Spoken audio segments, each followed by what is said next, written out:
You are now tuned into the truth frequency. We are TFR. Truth Frequency Radio.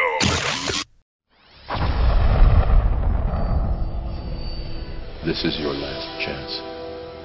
After this, there is no turning back. You take the blue pill.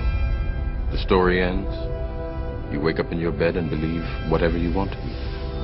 You take the red pill. You stay in Wonderland. And I show you how deep the rabbit hole goes.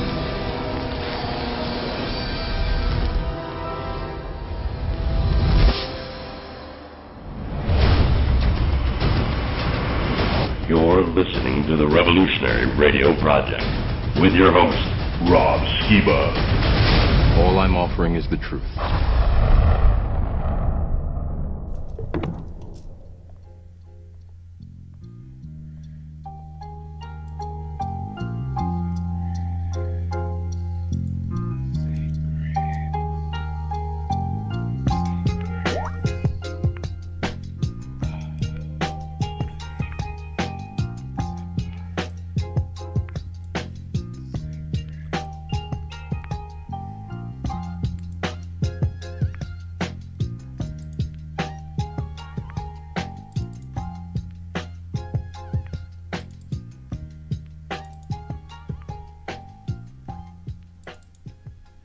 For this cause also thank we God without ceasing, because when ye received the word of God which ye heard of us, ye received it not as the word of men, but as it is in truth the word of God, which effectually worketh also in you that believe. Welcome, friends. I'm your host, Zen Garcia. This is Secrets Revealed, here on Truth Frequency Radio, and this is the 29th installment, I believe, of our Genesis Revisited series, and I'm joined once again by my good friend and co-host, Rob Skiba. Rob, are you there, brother? I'm here, Zen. How are you? I'm doing wonderful, man. It's been a really blessed day and week, and I'm looking forward to moving towards spring already. The rose bush outside of my house has buddings on it, and so I can tell we're getting closer. Even though it's still cold, the days are getting longer, and we are moving towards the equinox. So really excited. How about you? Yeah, real good. So I looked where we left off, and I believe we left off, we did Jubilees 26 and Genesis 28, and you read from the Targum and Legends of the Jews. So I suppose I could read Jasher 29, and I think that will get us caught up, and then we can pick up where we left off in Genesis with Genesis 29. Sounds good. Does that make sense? Yeah, sounds good. Okay. Let me switch over here then. And this is Jasher. Let me make sure this is Jasher. Yep, Jasher 29. And Isaac the son of Abraham became old and advanced in days, and his eyes became heavy through age. They were dim and could not see. At that time Isaac called unto Esau his son, saying, Get, I pray thee, thy weapons, thy quiver and thy bow. Rise up and go forth into the field, and get me some venison, and make me savory meat, and bring it to me, that I may eat it, in order that I may bless thee before my death, as I have now become old and grey-headed. And Esau did so, and he took his weapon, and went forth into the field to hunt for venison, as usual, to bring to his father, as he had ordered him, so that he might bless him. And Rebekah heard all the words that Isaac had spoken unto Esau, and she hastened and called her son Jacob, saying, Thus did thy father speak unto thy brother Esau, and thus did I hear. Now therefore hasten thou, and make that which I shall tell thee. Rise up and go, I pray thee, to the flock, and fetch me 2 fine kids of the goats, and I will get the savory meat for thy father, and thou shalt bring the savory meat, that he may eat before thy brother shall have come from the chase, in order that thy father may bless thee. And Jacob hastened and did as his mother had commanded. And he made the savory meat and brought it before his father before Esau had come from his chase. And Isaac said unto Jacob, Who art thou, my son? And he said, I am thy firstborn, Esau. I have done as thou didst order me. Now therefore rise up, I pray thee, and eat of my hunt, in order that thy soul may bless me, as thou didst speak unto me. And Isaac rose up, and he ate and he drank, and his heart was comforted. And he blessed Jacob, and Jacob went away from his father.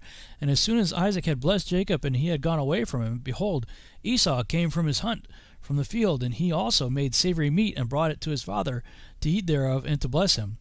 And Isaac said unto Esau, And who was he that has taken venison, and brought it me before thou camest, and whom did I bless? And Esau knew that his brother Jacob had done this, and the anger of Esau was kindled against his brother Jacob, and he had acted thus toward him.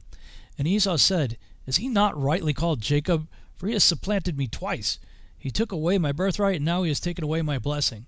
And Esau wept greatly. And when Isaac heard the voice of his son Esau weeping, Isaac said unto Esau, What can I do, my son? Thy brother came with subtlety and took away thy blessing. And Esau hated his brother Jacob on account of the blessing that his father had given him, and his anger was greatly aroused against him. And Jacob was very much afraid of his brother Esau, and he rose up and fled to the house of Eber, the son of Shem, and he concealed himself there on account of his brother. And Jacob was 63 years old when he went forth from the land of Canaan from Hebron, and Jacob was concealed in Eber's house 14 years on account of his brother Esau. And he there continued to learn the ways of the Lord and his commandments. And when Esau saw that Jacob had fled and escaped him, and that Jacob had cunningly obtained the blessing, when Esau grieved exceedingly, and he was vexed at his father and mother, and he rose up and took his wife, and went away from his father and mother to the land of Seir, and dwelt there. And Esau saw there a woman from amongst the daughters of Heth, whose name was Basmath, the daughter of Elon the Hittite. And he took her for a wife in addition to his first wife. And Esau called her name Adah, saying, The blessing had in that time passed from him. And Esau dwelt in the land of Seir 6 months without seeing his father and mother. And afterward Esau took his wives and rose up and returned to the land of Canaan. And Esau placed his 2 wives in his father's house in Hebron. And the wives of Esau vexed and provoked Isaac and Rebekah with their works, for they walked not in the ways of the Lord, but served their father's gods of wood and stone, as their father had taught them. And they were more wicked than their father. And they went according to the evil desires of their hearts, and they sacrificed and burnt incense to the Baalim. And Isaac and Rebekah became weary of them. And Rebekah said, I am weary of my life because of the daughters of Heth. If Jacob take a wife of the daughters of Heth, such as these which are the daughters of the land, what good then is his life unto me? And in those days Adah the wife of Esau conceived and bare him a son. And Esau called the name of the son that was born unto him Eliphaz. And Esau was 65 years old when she bare him. And Ishmael the son of Abraham died in those days, in the 64th year of the life of Jacob. And all the days that Ishmael lived were 137 years, and he died. And when Isaac heard that Ishmael was dead, he mourned for him, and Isaac lamented over him many days. And at the end of 14 years of Jacob's residing in the house of Eber, Jacob desired to see his father and mother, and Jacob came to the house of his father and mother to Hebron. And Esau had in those days forgotten that what Jacob had done to him, and having taken the blessing from him in those days. And when Esau saw Jacob coming to his father and mother, he remembered that what Jacob had done to him, and he was greatly incensed against him, and he sought to slay him. And Isaac, the son of Abraham, was old and advanced in days. And Esau said, Now my father's time is drawing nigh, that he must die. And when he shall die, I will slay my brother Jacob. And this was told to Rebekah, and she hastened and sent and called for Jacob her son. And she said unto him, Arise, go and flee to Haran to my brother Laban, and remain there for some time, until thy brother's anger be turned from thee, and then shalt thou come back. And Isaac called unto Jacob and said unto him, Take not a wife from the daughters of Canaan, for thus did our father Abraham command us according to the word of the Lord, which he had commanded him, saying, Unto thy seed will I give this land. If thy children keep my covenant that I have made with thee, then will I also perform to thy children that which I have spoken unto thee, and I will not forsake them. Now therefore, my son, hearken to my voice, to all that I shall command thee, and refrain from taking a wife from amongst the daughters of Canaan. Arise, go to Haran, to the house of Bethuel, thy mother's father, and take unto thee a wife from there, from the daughters of Laban, thy mother's brother. Therefore take heed, lest thou shouldest forget the Lord thy God and all his ways in the land to which thou goest, and shouldest get connected with the people of the land, and pursue vanity, and forsake the Lord thy God. And when thou comest to the land, serve there the Lord. Do not turn to the right or to the left from the way which I commanded thee, and which thou didst learn. And may the Almighty God grant thee favor in the sight of the people of the earth, that thou mayest take there a wife according to thy choice, one who is good and upright in the ways of the Lord. And may God give unto thee and thy seed the blessing of thy father Abraham, and make thee fruitful and multiply thee, and mayest thou become a multitude of people in the land whither thou goest. And may God cause thee to return to this land, the land of thy father's dwelling, with children and with great riches, with joy and with pleasure. And Isaac finished commanding Jacob and blessing him, and he gave him many gifts together with silver and gold, and he sent him away. And Jacob hearkened to his father and mother. He kissed them, arose, and went to Padan Aram. And Jacob was 77 years old when he went out from the land of Canaan from Beersheba. And when Jacob went away to go to Haran, Esau called unto his son Eliphaz, and secretly spoke unto him, saying, Now hasten, take thy sword in thy hand, and pursue Jacob, and pass before him in the road, and lurk for him, and slay him with thy sword in one of the mountains, and take all belonging to him, and come back. And Eliphaz, the son of Esau, was an active man and expert with the bow, and his father had taught him, and he was a noted hunter in the field, and a valiant man. And Eliphaz did as his father had commanded him. And Eliphaz was at that time 13 years old. And Eliphaz rose up and went and took 10 of his mother's brothers with him, and pursued Jacob. And he closely followed Jacob, and he lurked for him in the border of the land of Canaan, opposite the city of Shechem.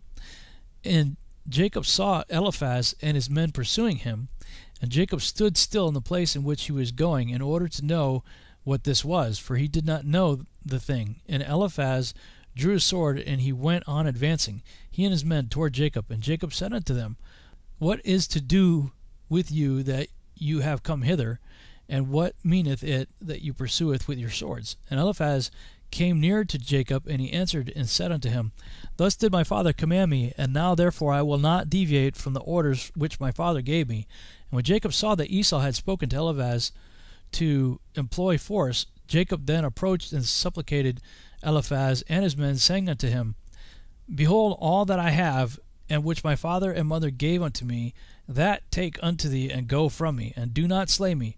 May this thing be accounted unto thee a righteousness. And the Lord caused Jacob to find favor in the sight of Eliphaz, the son of Esau, and his men, and they hearkened to the voice of Jacob, and they did not put him to death. And Eliphaz and his men took all belonging to Jacob, together with the silver and gold that he had brought with him from Beersheba. They left him nothing. And Eliphaz and his men went away from him, and they returned to Esau to Beersheba, and they told him all that had occurred to them with Jacob, and they gave all that they had taken from Jacob. And Esau was indignant at Eliphaz's son, and at his men that were with him, because they had not put Jacob to death. And they answered and said unto Esau, Because Jacob supplicated with us in this manner not to slay him. Oh, we're going to break. Hold on. We'll be right back, everyone.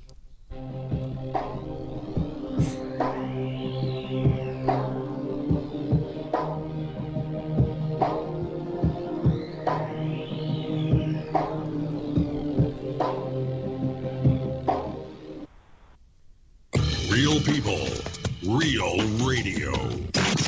Wherever you are, make it TFR. Truth Frequency Radio. And in those days, there were giants in the land, and the sons of the angels of God looked upon the daughters of men and found them fair, and took of them wives, and their sons became of old great men of renown. So they have been mixing with us on a genetic level since the time of Enoch and Ezekiel's will. Here on Earth, we're intrigued by the sun, moon, and stars, and imagine there's got to be planets like ours. So conceive of a face on the surface of Mars, so in need of a meaning and purpose we lost. And indeed they believe that these might be our gods, or that maybe with time we'll do right and evolve, and eventually reach what they seek, and then solve all the problems of man. But they really don't know that they call it the works of our hands are but just filthy rags. So we travel the lands to dig up our pastime, our lapses, and with it are much of the facts. Some imagine that God's came in alien class and reacted as sweet as so desperate. All right, welcome back everybody for second portion. I'll turn it back over to you, Rob. Yeah, you're reading from the book of Jasher. Okay. Yeah, almost done with this chapter here. I'll go back to verse 40. And Esau was indignant at Eliphaz his son, at his men that were with him, because they had not put Jacob to death. And they answered and said unto Esau, because Jacob supplicated us in this matter not to slay him, our pity was excited toward him, and we took all belonging to him and brought it unto thee. And Esau took all the silver and gold which Eliphaz had taken from Jacob, and he put them by in his house. At that time, when Esau saw that Isaac had blessed Jacob and had commanded him, saying, thou shalt not take a wife from amongst the daughters of Canaan, and that the daughters of Canaan were bad in the sight of Isaac and Rebekah, then he went to the house of Ishmael, his uncle, and in addition to his older wives, he took Machlath, the daughter of Ishmael, the sister of Nebaioth, for a wife. So this is a different rendering than what we had. I don't remember if it was in Jubilees or the Targum or Legend of the Jews, or both, or all three, or whatever. But it was Rebecca, if you remember in last week's show, that had him leave like right away, right after right after he had deceived his father. There was a whole dialogue like, I'll tell you what, we could, when she found out that Esau wanted to kill him, she's like, I'll stir something up about, the wives, so he'll send you away. So she made this whole thing up like, yeah, I can't stand, the wives of Esau, and, it would grieve me forever, if Jacob did that. And Isaac's like, yeah, okay, yeah, we should send him away. Where this story, that takes place quite some time later. There was a big intermission where he goes off to be with Shem, or the house of Eber, I guess. Right. Yeah. Well, it depends on the story, because some that he went there first, and then it was like 12 or 13 years later that he went to Laban's. So it's like, it's just, well, Jasher, many times Jasher is the one that really elaborates and expands on the story. Yeah, embellishes, yeah. Where like Genesis is like the bullet point of the cliff note, and right. And Jubilees tends to be a little bit more verbose than Genesis, but sometimes it's truncated as well, I guess. Mm-hmm. Which, considering all of that, it makes me think about how when God gave Moshe Genesis and the story, that all of these other manuscripts were out there, or some of the other ones, parallel accounts going back to whatever, that perhaps though there were other parallel accounts which did embellish on the story, so that only the cliff notes were provided in the Genesis narrative, because perhaps they knew about in fuller manner from other accounts the deeper story, like with the Targum. Yeah, well, it's like, what is the point of the particular text? Genesis appears to have a very specific agenda that wants to get you from creation really to the point of the Exodus, because it's Exodus forward that the rest of the Bible is really about. you know? So it's like, Right. okay, how do I give, Moses the pertinent points that get us from creation to this point? Yes. Because then that's where, they're living and picking up the story. Right. And providing in deep detail what's going on right then.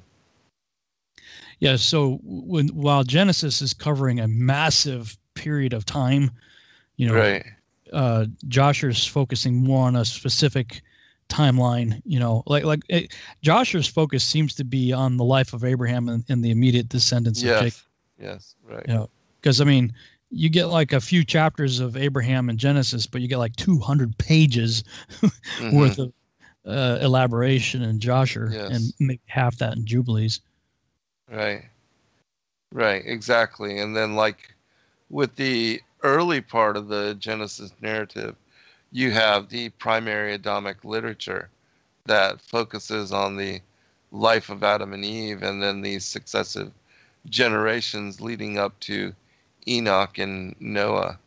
And then, you have the flood event. And then after that, you have some books like the Genesis Apocryphon, and focusing on Noah, and even like Baruch, the third book of Baruch, the Slavonic and Greek is focused on Noah as well. So,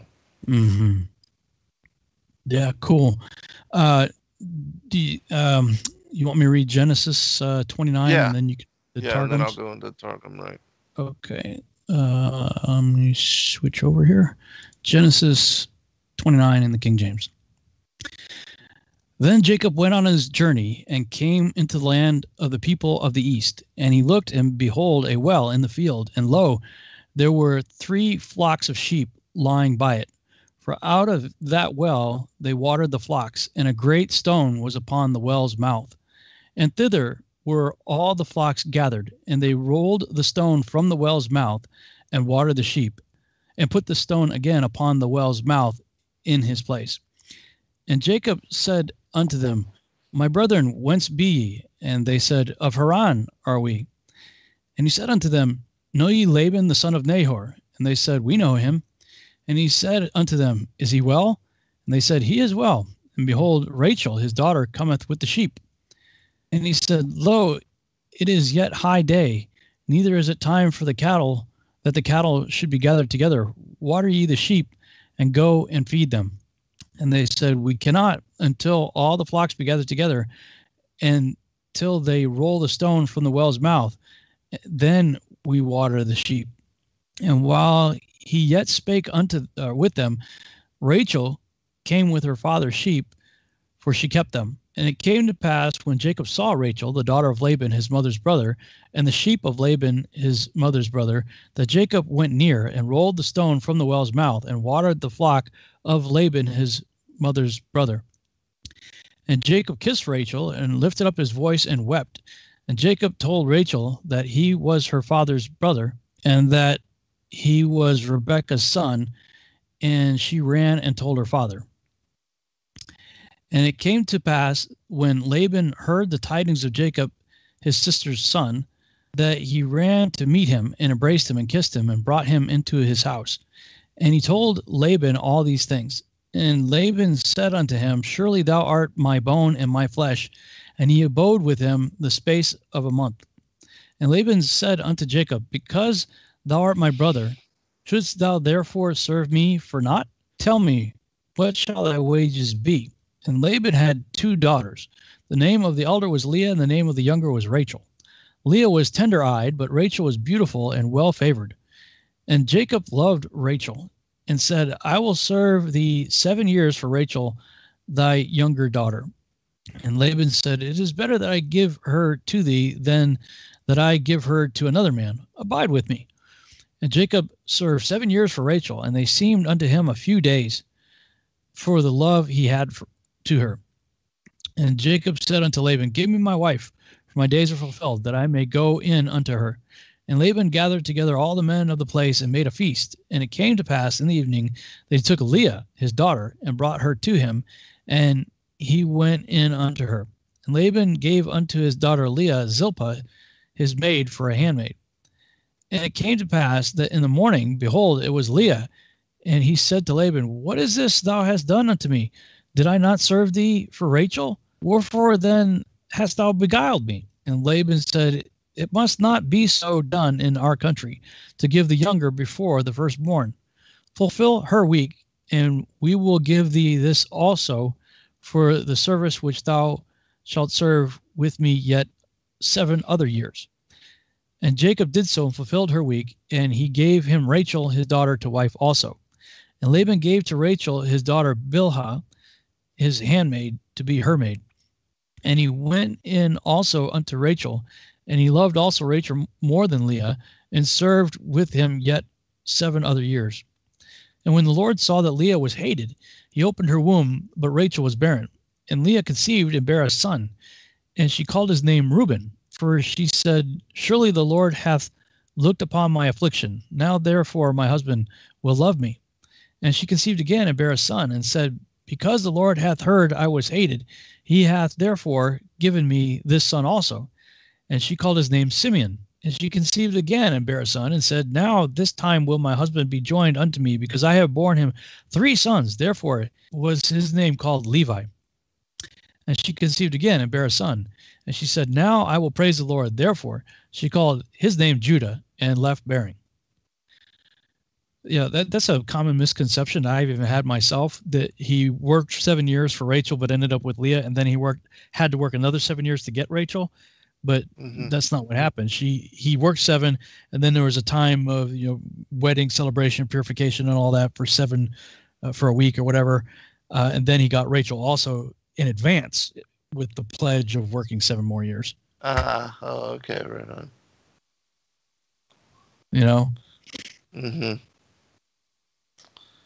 Yeah, very cool. All right. Can you hear me?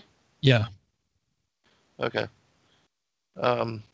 I had left off on chapter 28 with regard to the Targum, so I'll pick up there.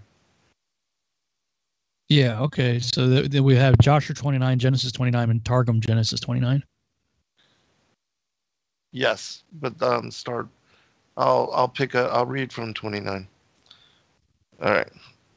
And Jacob lifted up his feet lightly to proceed, and he came to the land of the children of the cast.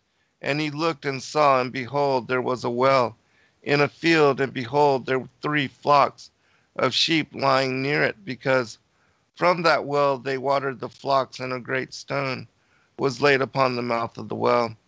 And they gathered the flocks there, and rolled the stone from the well's mouth, and watered the sheep, and set the stone on the mouth of the well in its place.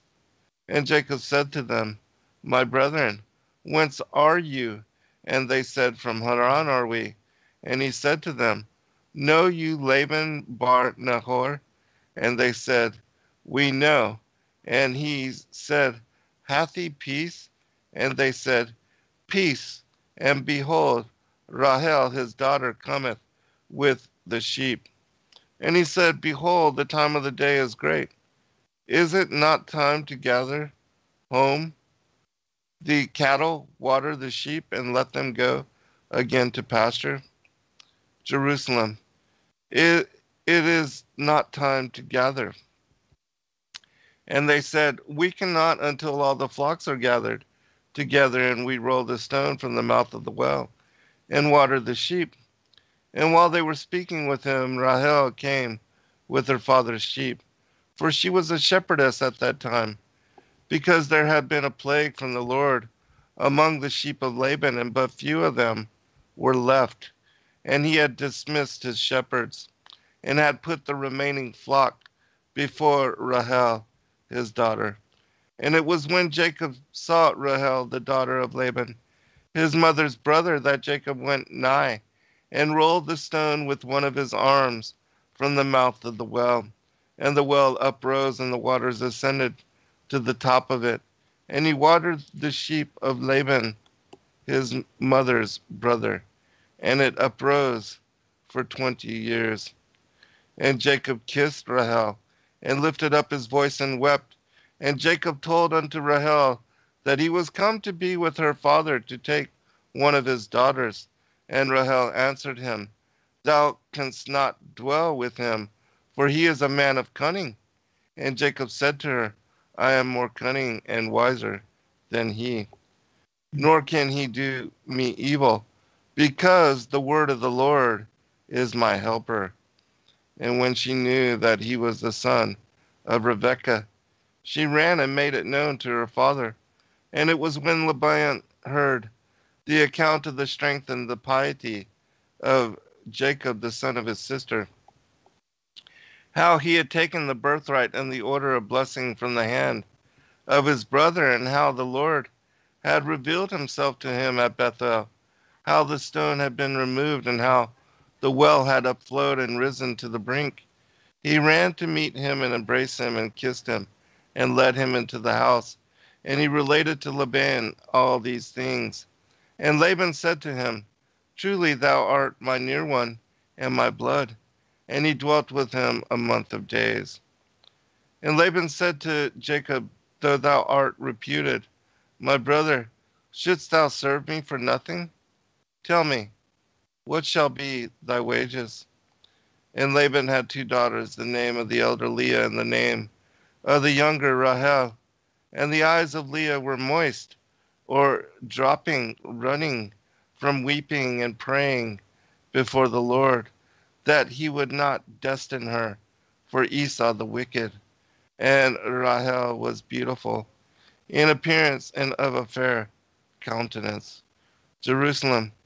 And the eyes of Leah were tender, for she had wept and prayed, that she might not be brought up in the lot of Esau. And Rahel was beautiful in appearance and of fair countenance. And Jacob loved Rahel, and he said, I will serve thee 7 years for Rahel thy younger daughter. And Laban said with deceit, It is better that I give her to thee than to another man. Abide with me. And Jacob served for Rahel 7 years, and they seemed in his eyes as a few days, because he loved her. And Jacob said to Laban, Give me my wife, for the days of my service are completed, and I will go in with her. And Laban gathered all the men of the place, and made them a feast. Answering, he said to them, Behold, 7 years since Jacob came to us, the wells have not failed, and the watered places are multiplied. And now come, let us counsel against him, cunning counsel, that he may remain with us. And they gave him cunning counsel, that he should take Leah to him instead of Rahel. Jerusalem. And Laban gathered all the people of the place and made a feast. And Laban answered and said to them, Behold, 7 years are from the coming of this just man to us. Our waterings have not failed, and our springs are many. And now come, give me counsel how we may settle, or subject him among us yet 7 years. And they gave him cunning counsel, to take Leah to him instead of Rahel. And it was in the evening that he brought Leah his daughter, and introduced her to him. And he went in with her, and Laban gave to him Zilpah, his daughter, whom his concubine had borne to him. And he delivered her to Leah his daughter, to be her handmaid. And it was the time of the morning, and he saw her, and behold, she was Leah, whom all the night he had thought to be Rahel, because Rahel had delivered to her all the things with which Jacob had presented her. But when he saw this, he said to Laban, What is this thou hast done to me? Was it not for Rahel that I served with thee? Why hast thou deceived me? And Laban said, It is not so done in our place, to give the younger before the elder. Fulfill now the 7 days of the feast of this, and I will give thee also that for the service which thou shalt serve with me yet 7 other years. Jerusalem, fulfill the 7 days of this feast of Leah, and I will give. And Jacob did so and fulfilled the 7 days of the feast of Leah. And he gave him Rahel, his daughter, to wife. And Laban gave to Rahel his daughter, Bilhah, whom his concubine bare him. And he delivered her unto her to be her handmaid. And he went in also unto Rahel, and he loved Rahel also more than Leah. And he served with him for her yet 7 other years. And it was revealed before the Lord that Leah was not loved in the sight of Jacob. And he said in his word that sons should be given her, and that Rahel should be barren. And Leah conceived and bare a son, and called his name Reuben, for she said, my affliction was manifest before the Lord. Therefore, now will my husband love me? For my affliction hath been manifested before the Lord, as will be the affliction of my children before the Lord, when they shall be enslaved in the land of the Mizraim.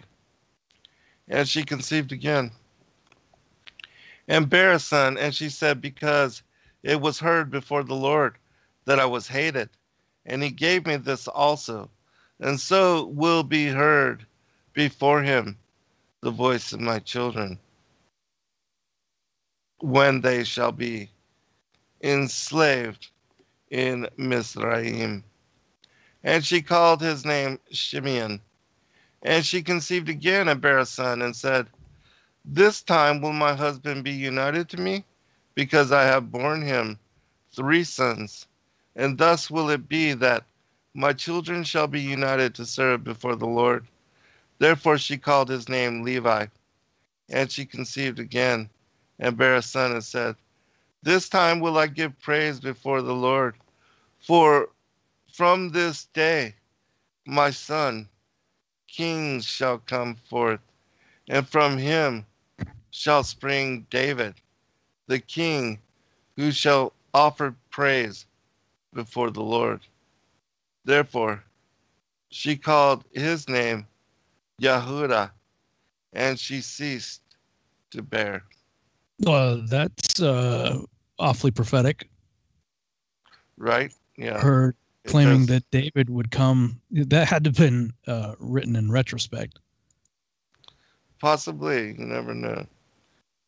But yeah, a lot of things, in the Targum seem to be prophetic. Even like when, we'll get to it at the end of this story, when Jacob is passing and then speaks to the 12 sons, like the testament of the 12 patriarchs.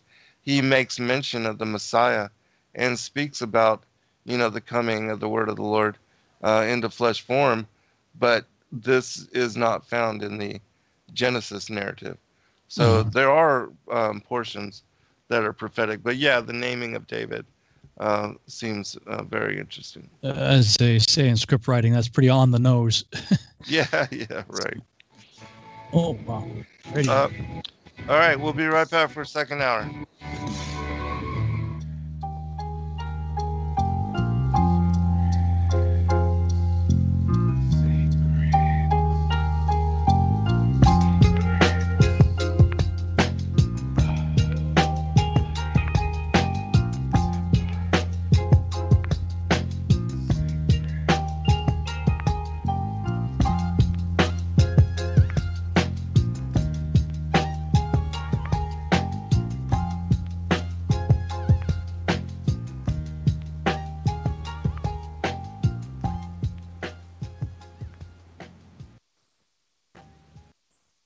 All right, welcome back, everybody, for a second hour.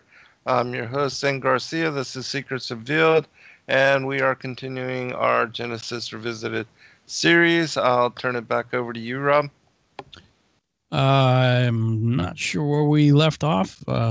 It was interesting in the Targum, though. It mentioned it said specifically, the word of the Lord is my helper. That was kind of cool. Hmm.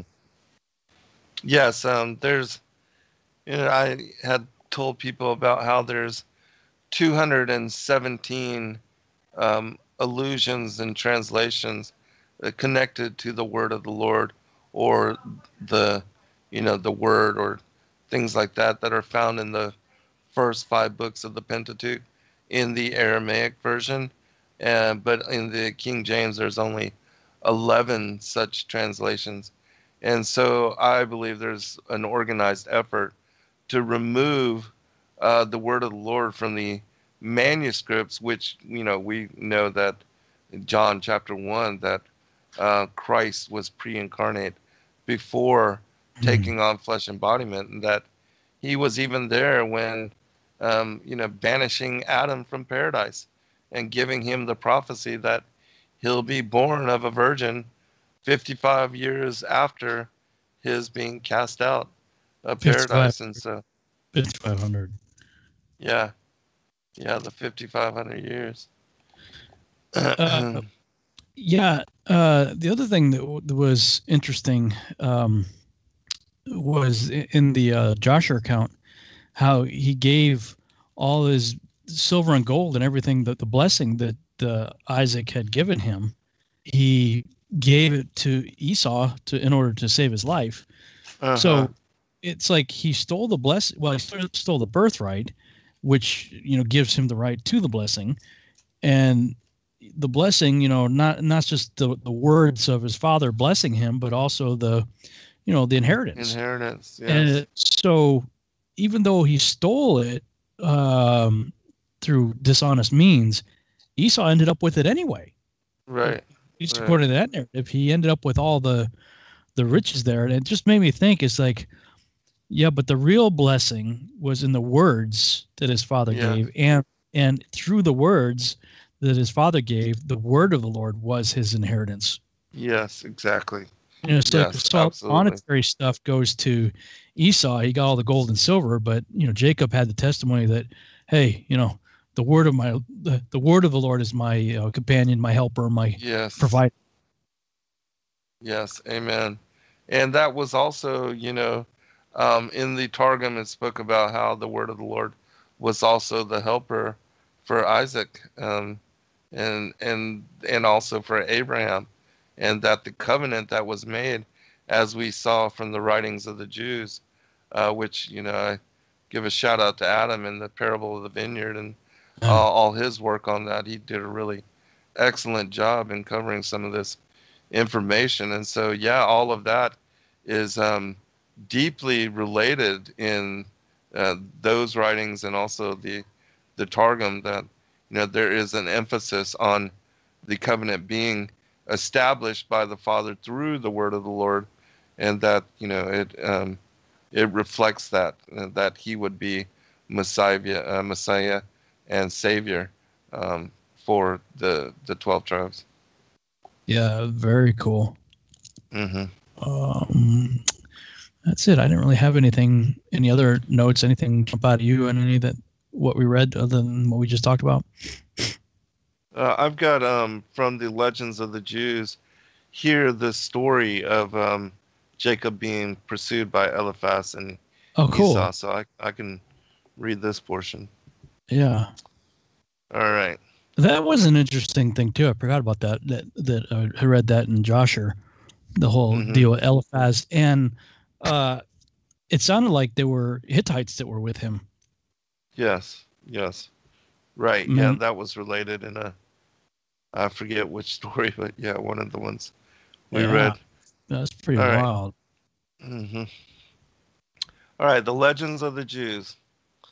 When Jacob went away to go to Haran, Esau called his son Eliphaz and secretly spoke unto him, saying, Now hasten, take thy sword in thy hand and pursue Jacob, and pass before him in the road and lurk for him, and slay him with the sword in one of the mountains, and take all belonging unto him, and come back.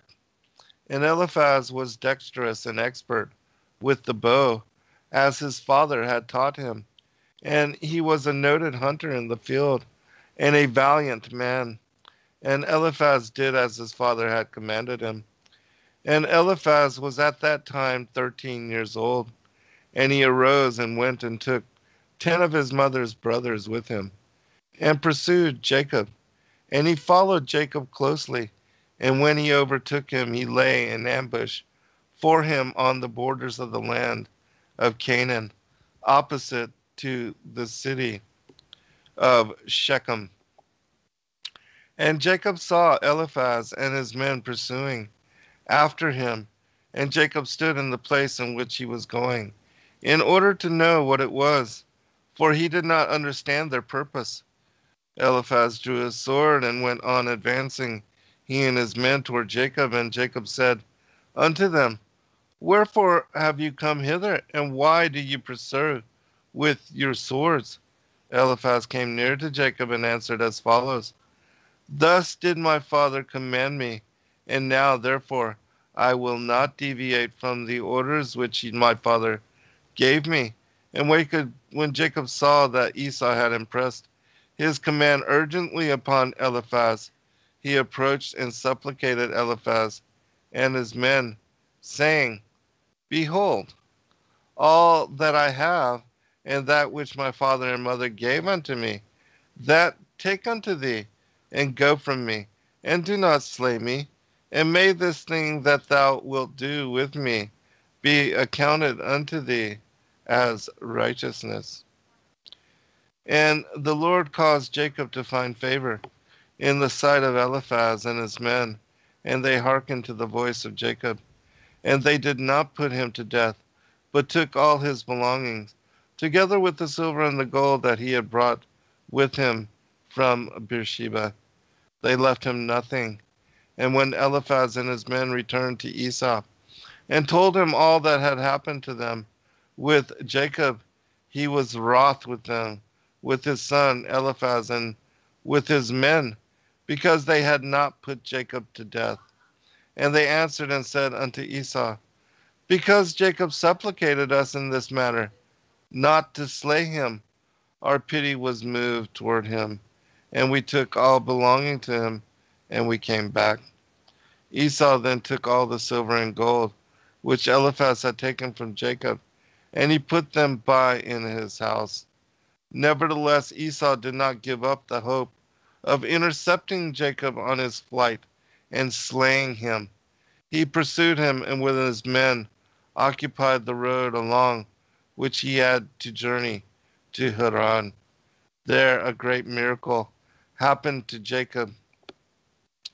When he observed what Esau's intention was, he turned off toward the Jordan River, and with eyes directed to God, he cleft the waters with his wanderer's staff, and succeeded in crossing to the other side.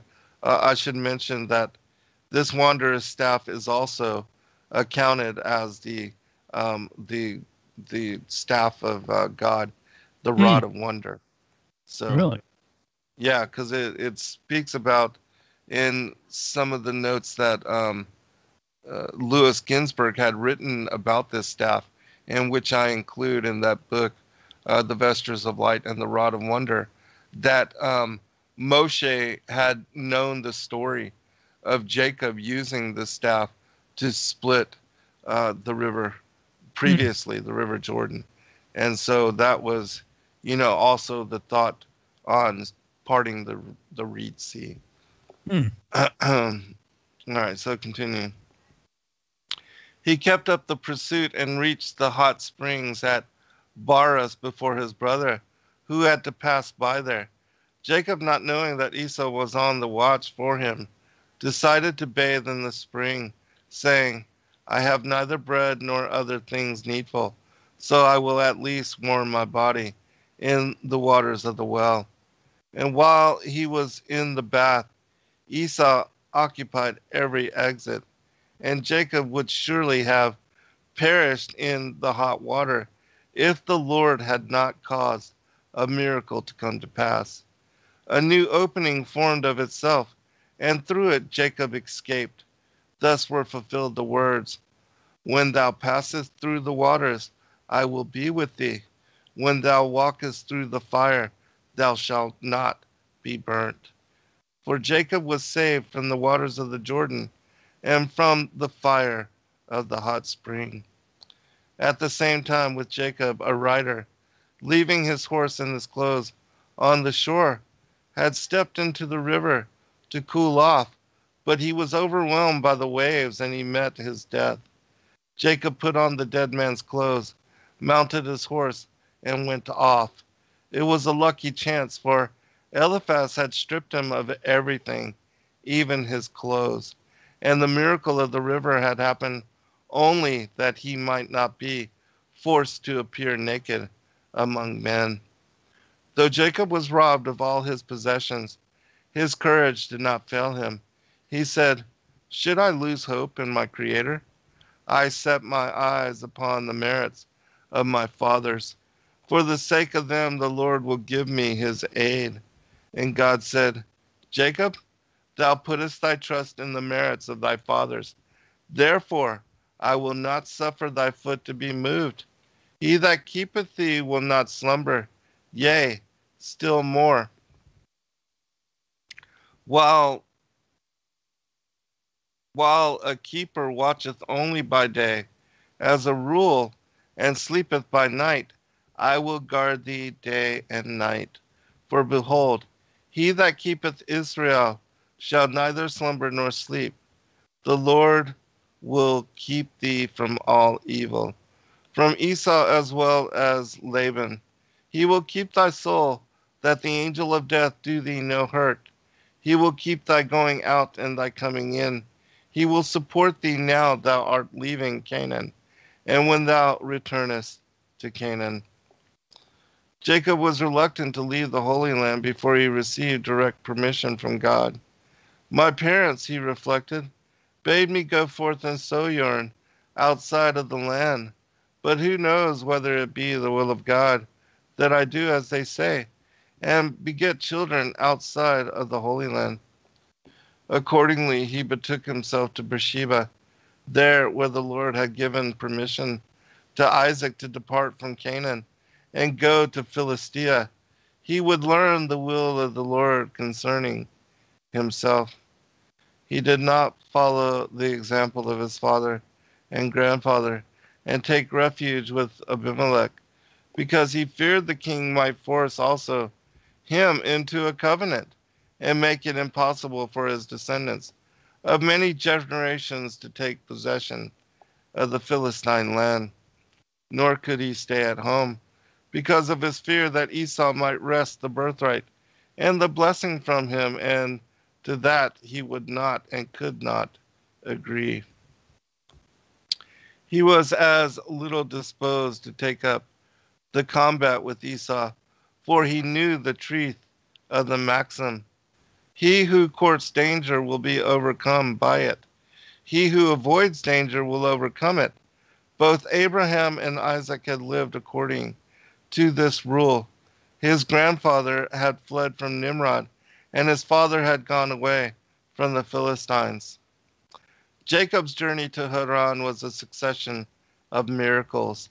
The first of the 5 that befell for his sake in the course of it was that the sun sank with Jacob was passing Mount Moriah, though it was high noon at the time.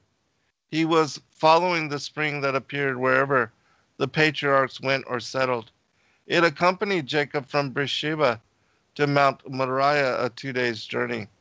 And when he arrived at the holy hill, the Lord said to him, "Jacob, thou hast bread in thy wallet, and the spring of waters is nearby to quench thy thirst. Thus thou hast food and drink, and here thou canst lodge for the night." But Jacob replied, "The sun has barely passed the 5th of its 12-day stages. Why should I lie down to sleep at so unseemly an hour?" But then Jacob perceived that the sun was about to sink, and he prepared to make ready his bed. It was the divine purpose not to let Jacob pass the site of the future temple without stopping. He was to tarry there at least 1 night. Also God desired to appear unto Jacob, and he showed himself unto his faithful ones only at night. At the same time, Jacob was saved from the pursuit of Esau, who had to desist on account of the premature darkness. Jacob took 12 stones from the altar on which his father Isaac had lain bound as a sacrifice. Oh, that's interesting. And he said, it was the purpose of God to let 12 tribes arise, but they have not been begotten by Abraham or Isaac. If now these 12 stones will unite into a single one, then shall I know for a certainty that I am destined to become the father of the 12 tribes. At this time, the second miracle came to pass. The 12 stones joined themselves together and made one, which he put under his head. And at once it became soft and downy like a pillow. It was well that he had a comfortable couch. He was in great need of rest, for it was the first night in 14 years that he did not keep vigils. During all those years passed in Eber's house of learning, he had devoted the nights to study, and for 20 years to come he was not to sleep. For while he was with his uncle Laban, he spent all the night and every night reciting the Psalms. On the whole, it was a night of marvels. He dreamed a dream in which the course of the world's history was unfolded to him. On a ladder set up on the earth, with the top of it reaching to heaven, he beheld the two angels who had been sent to Sodom. For 138 years they had been banished from the celestial regions, because they had betrayed their secret mission to Lot. They had accompanied Jacob from his father's house thither, and now they were ascending heavenward. When they arrived there, he heard them call the other angels and say, Come ye, and see the countenance of the pious Jacob, whose likeness appears on the divine throne. Ye who yearned long to see it. And then he beheld the angels descend from heaven to gaze upon him. He also saw the angels of the four kingdoms ascending the ladder. The angel of Babylon mounted 70 rounds. The angel of Media 52, that mounted 70 rounds, that mounted very high, saying, I will ascend above the heights of the clouds. I will be like the Most High. And Jacob heard a voice remonstrating, Yet thou shalt be brought down to hell, to the uttermost parts of the pit. God himself reproved Edom, saying, Though thou mount on high as the eagle, and though thy nest be set among the stars, I will bring thee down from thence. Furthermore, God showed unto Jacob the revelation at Mount Sinai, the translation of Elijah, the temple in its glory and in its spoliation, Nebuchadnezzar's attempt to burn the three holy children in the fiery furnace, and Daniel's encounter with Baal. In this, the first prophetic dream, dreamed by Jacob, God made him the promise that the land upon which he was lying would be given to him. But the land he lay upon was the whole of Palestine, which God had folded together and put under him. And the promise continued, Thy seed will be like unto the dust of the earth. As the earth survives all things, so thy children will survive all the nations of the earth. But as the earth is trodden upon by all, so thy children, when they commit trespasses, will be trodden upon by the nations of the earth. And furthermore, God promised that Jacob should spread out to the west and to the east, a greater promise than that given to his fathers Abraham and Isaac, to whom he had allotted a limited land. Jacob's was an unbounded possession. From this wondrous dream, Jacob awoke with a start of fright on account of the vision he had of the destruction of the temple. He cried out, How dreadful is this place! This is none other but the house of God, wherein is the gate of heaven, through which prayer ascends to him. He took the stone made out of the 12, and set it up for a pillar, and poured oil upon the top of it, which had flowed down from heaven for him. And God sank this anointed stone unto the abyss, to serve as the center of the earth, the same stone, the Eben Shettiah, that forms the center of the sanctuary, whereupon the ineffable name is graven, the knowledge of which makes a man master over nature, over life and death. Jacob cast himself down before the Eben Shettiah, and entreated God to fulfill the promise he had given him, and also he prayed that God grant him honorable sustenance. For God had not mentioned bread to eat and raiment to put on, that Jacob might learn to have faith in the Lord. Then he vowed to give the tenth of all he owed unto God, if he would but grant his petition. Thus Jacob was the first to take a vow upon himself, and the first too to separate the tithe from his income.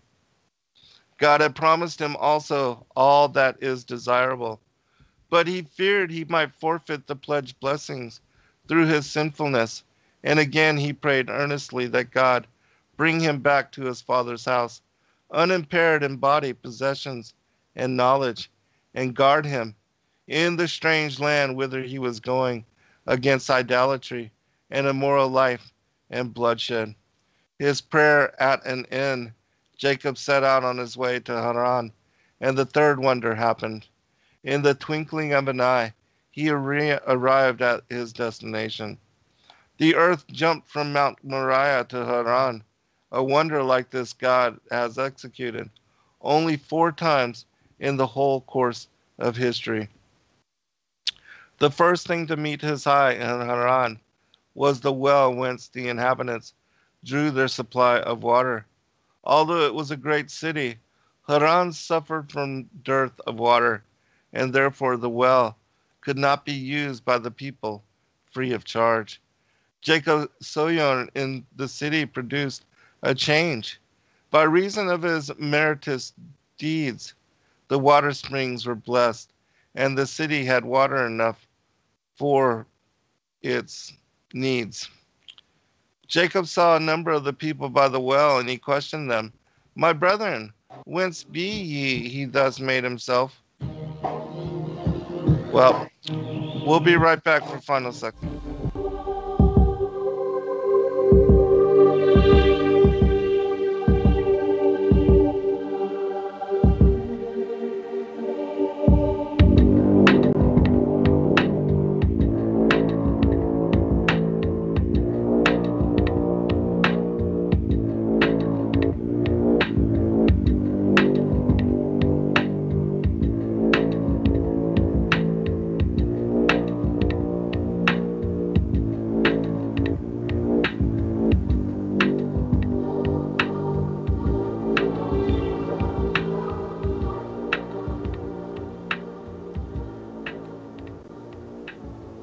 All right, welcome back, everybody, for our final segment.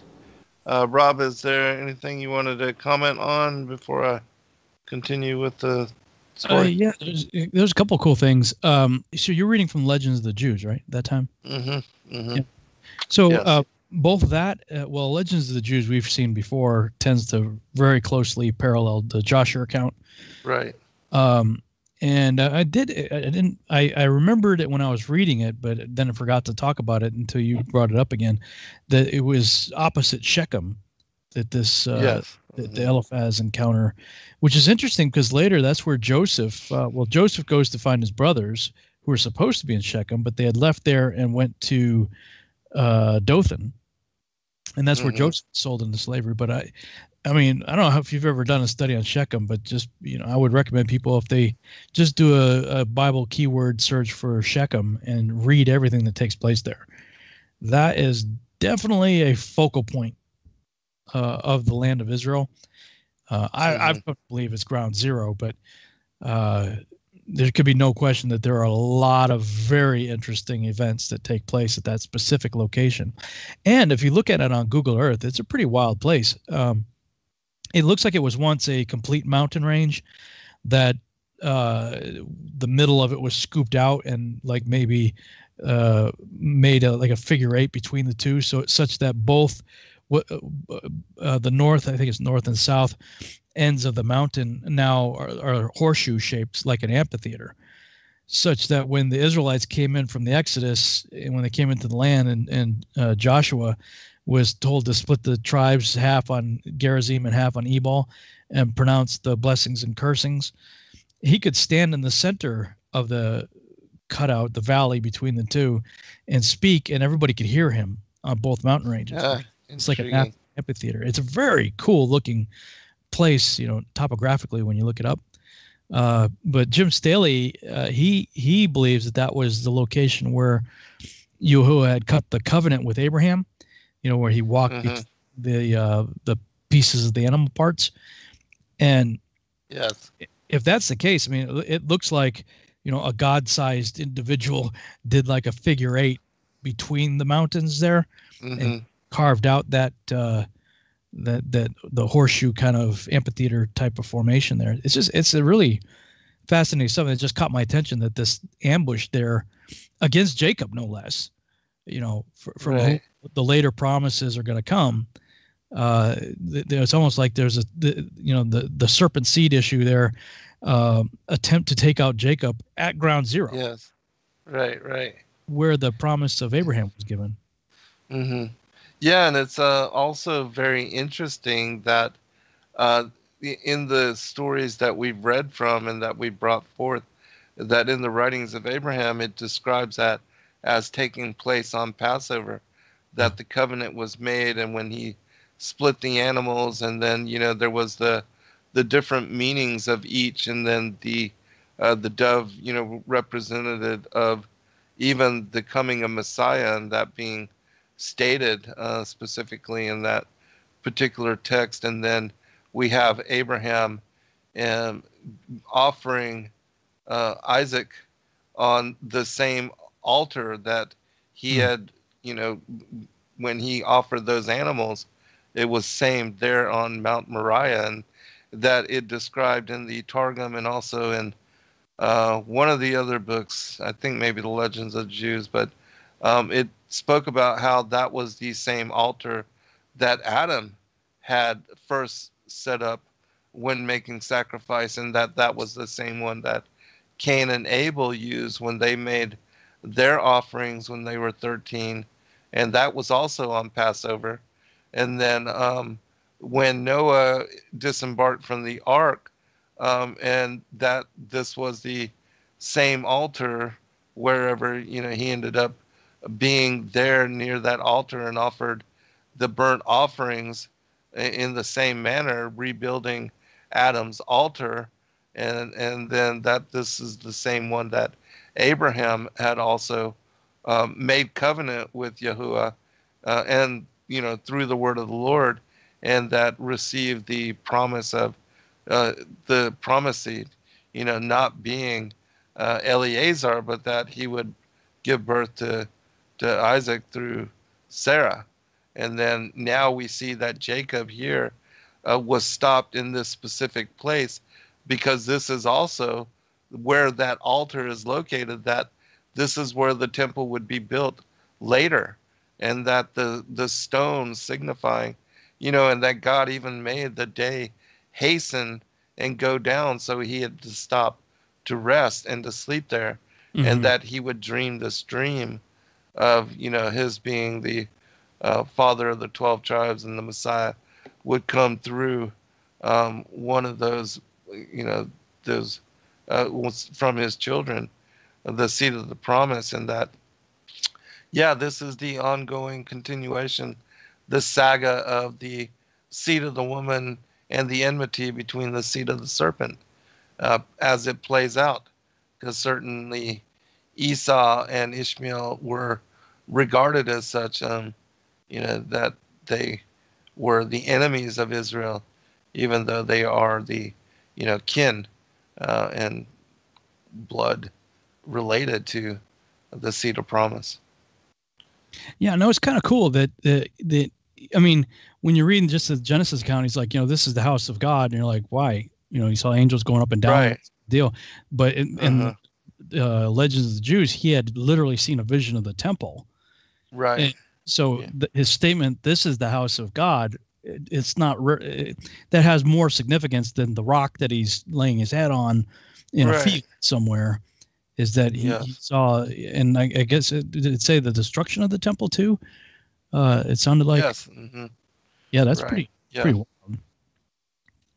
Yeah, and that would take place by Edom, who is Esau, and so again the contention, the enmity between the seed of the woman and the seed of the serpent. Yeah, and speaking of descendants of Jacob, I frequently refer to the book A Dictionary of Scripture of Proper Names by J.B. Jackson. Yes. Mm-hmm. And always find it interesting when you can look up, especially when you get various genealogies listed, in particular the 12 sons of Jacob, because they're not always listed in the birth order. Many times they are listed in birth order. Like obviously we just get as far as Levi in this chapter we just read, but when we read of all the offspring elsewhere in Scripture, it's not always in the birth order, which is interesting because when you take the meaning of the names and look them up, and string them together in sentences and paragraphs, the sentence of the paragraph changes based on the listing in the birth order, which is pretty cool. This is the Torah portion, week 7, that this passage of Genesis is covered that we're talking about here. Let me see if I can put up on the screen. On my virtual house church website, I've got pages dedicated to each week's study, and this is the Vayetz week 7 study. And if you scroll down on the page, you got the different the offspring of Abraham, and who begat who. And then below that, the meaning of the names from this week's study. And I've got Jacob through Joseph listed in that week's study. But if we just take the ones that we just read about today, in chapter, was it 28? Do we reach 28 or no, 29? Chapter 29, Genesis. It's Reuben is see a son, Simeon is hearkening, and Levi is joined. And Judah is he shall be praised. So if you put it together in a sentence, see a son hearkening, joined, he shall be praised. Awesome. Kind of cool. You put all 12 together though, and add in Benjamin as the son of Joseph. No, excuse me, the last son of son of Jacob. I think. The last son of Jacob. Yeah. So if you take Reuben to Benjamin, you have see a son hearkening and joined, he shall be praised, judging my wrestling, a fortune. Happy he will bring, dwelling judgment, let him add the son of my right hand. Awesome. That's awesome. Kind of cool. Yeah, very cool.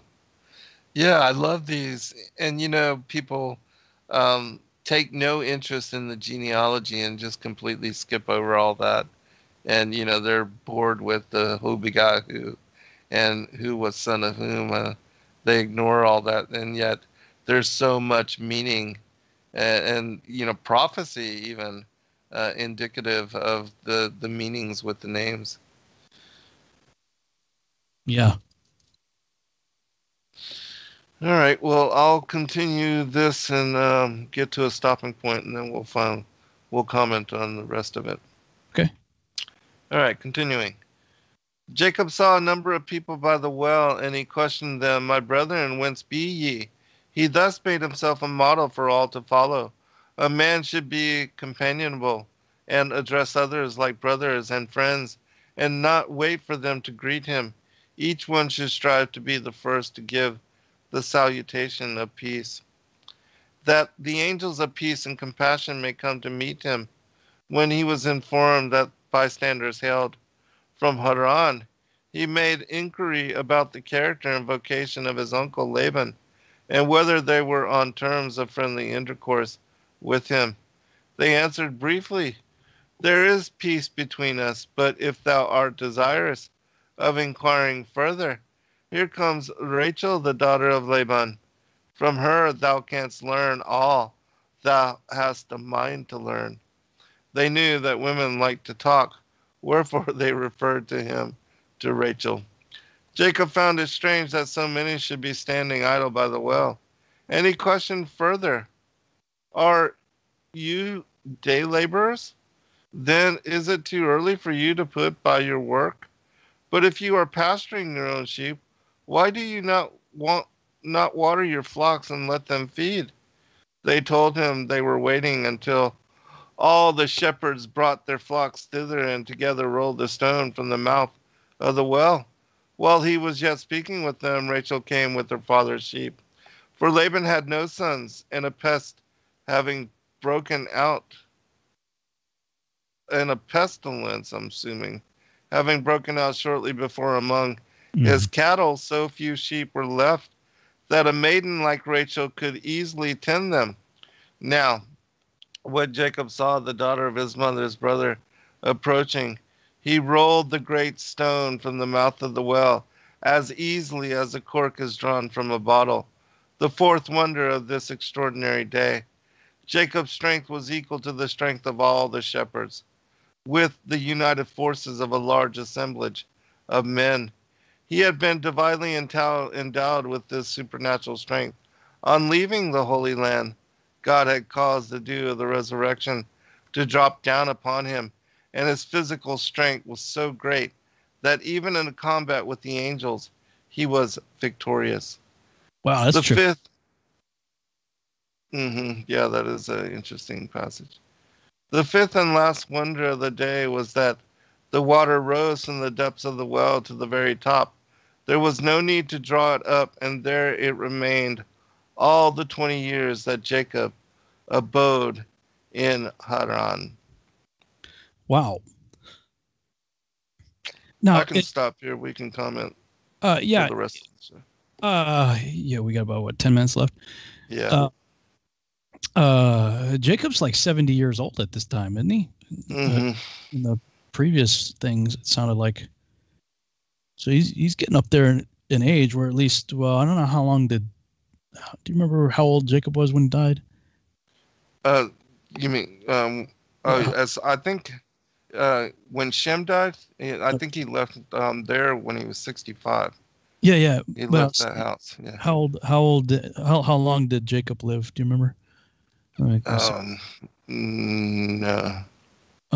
Because I never imagined him being this old. At this time here, but okay. So he's middle age. He lived to 140. So 147. He's only 75 here. He's still spring chicken. Yeah. At that point. But that's he called it the dew of the resurrection. That's interesting. Yeah, I've read about that in a number of places, that it will be the morning dew that God uses that to resurrect the dead at the end of days, where it speaks about that in 2 Thessalonians. But there are mentions in other places of the same, the dew being used to resurrect unto life certain, people that have passed on. So yeah, it's always the dew that is related to resurrection in some odd manner.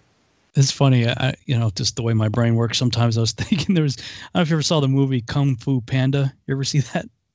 Yeah, I don't remember it, in great detail, but I do remember. Yeah, Jack Black plays the panda, and he's Oogway the turtle or whatever it was, sensei. And he's like, you must learn how to, learn all the ways of the kung fu or whatever, and master and, survive on the dew, and here's this fat panda. He's like, yeah, I'm going to need more than dew. Right. I'm going to need more than dew. These things pop into my head sometimes. But right on. But the dew of the resurrection, that's pretty cool, and it gave him supernatural strength. And it sounds like what you just read, that he had wrestled with angels before, or more than once. Yeah, well, there at that where that stone was and where he had dreamt of the temple, and we see the passage that is connected to Isaiah 14.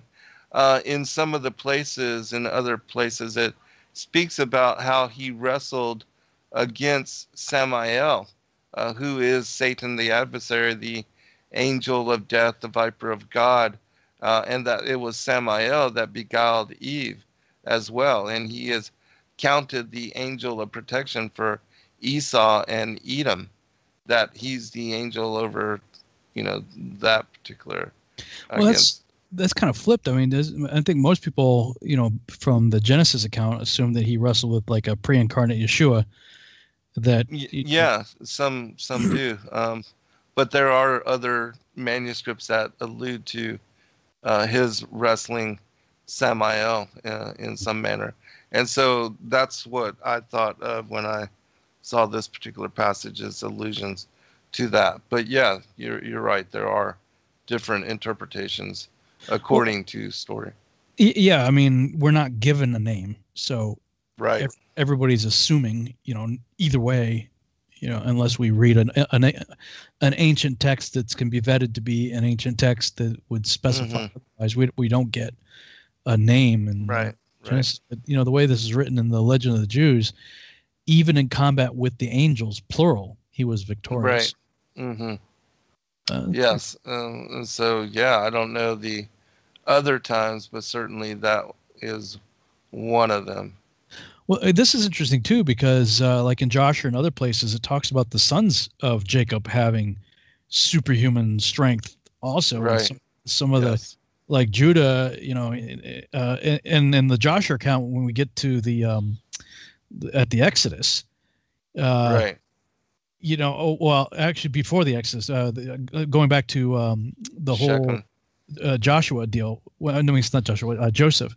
When Joseph, when the house of Jacob go down to Egypt, and they don't recognize Joseph, and he starts messing with them. He's like, well, right. He keeps putting like his cup in their bag and all this stuff, and and Judah swears before he leaves to Jacob, no, on my life, I'll bring your son back and all this stuff. And in the Genesis account, you totally miss it, but in the Jasher account, Judah's like, oh yeah, dude. Because he thinks that Joseph is like, some kind of, Pharaoh prince or something.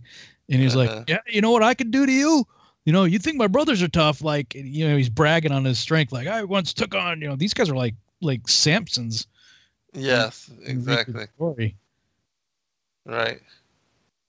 Yeah, they are considered mighty men without a doubt. Shimeon and Judah was said to be able to even roar, and it was only his family members that could calm him. And Joseph, knowing that, was able to put his hand on his shoulder and calm him and relieve him of his power, so to speak. And so he uses that knowledge to mess with him.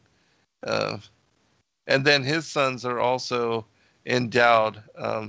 Joseph's sons, Manasseh and Ephraim, are also endowed because they are family, with similar superpower type strength and such to equal and to rival Judah. And so that is also brought forth in story. When we get to that part, it'll come out. But it is pretty cool how all that plays out these are like detail. They're non-mutant X-Men kind of. Yeah, right. It's like the biblical, non-mutant superheroes. Yeah, pretty cool. Mm-hmm. And they were well respected. The sons of Jacob, the 12 tribes, they were well respected.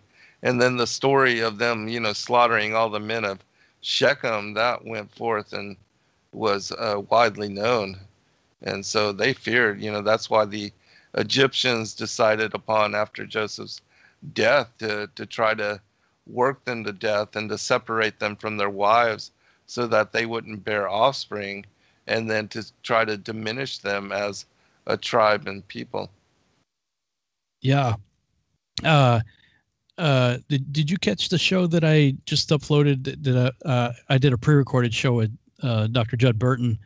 That I have not yet, but I do have it, and I did see it, and I will definitely check it out. But no, I did not get a chance yet. I always enjoy talking with him. He's first of all, he's just a really cool guy. He's a great brother. Yeah, awesome guy. But we have some of the best conversations whenever we get together. And one time he came up to the Dallas area here, and we went out to eat. And he's like, dude, yeah, because back in the day, he used to be quite a bit into martial arts, as was back in the 90s. And so he's like, dude, I've been doing a lot of study lately, and you ever like look into some of the martial arts, especially the ones that use weapons and stuff?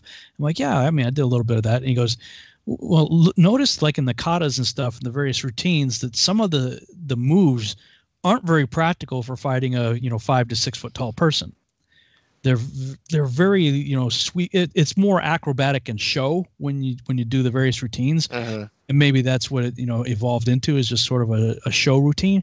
But he's like, if you take it further back, it could be that they were actually training to take out giants. Take out to fight bigger. Yeah, take out knees and groins and stuff. Yeah. As a much shorter, opponent to these things. And what else would the Israelites be doing in the wilderness for 40 years? I mean, yes, we have the feasts and stuff that we get in Leviticus 23, but shortly after all the commandments are given, the narrative jumps ahead like 37 years or something like that. And all of a sudden we're getting ready to go in the land, and that the generation that came out is dying off, and the young ones are going in. He's like, what did they do out there? So I mean, Israelites going all the way back to the founding.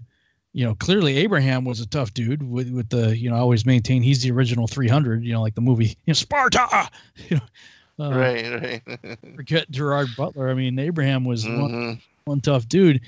So, I mean, they had, some really serious martial abilities. And, he thinks that they continued to train, and, maybe some of that was passed down, and some of the various members of the tribes were still practicing it by the time we get to the Exodus, and that's what they were training for in the wilderness. But then we just did a study. I think it was this last Virtual House Church. And it's like, notice that the weapons of warfare for Israel, yes, they did have martial arts training likely, and they did have swords and bows and arrows and stuff. But they would send the Levites out with trumpets and like harps to praise. Like that. Yes. Wow. Talk about a weapon. Right. Leading the army with praise. Wow. Yes. The power of prayer. Amen. All right, brother. All right. Until next week. See you God next bless all. Good night. Bye. Shalom.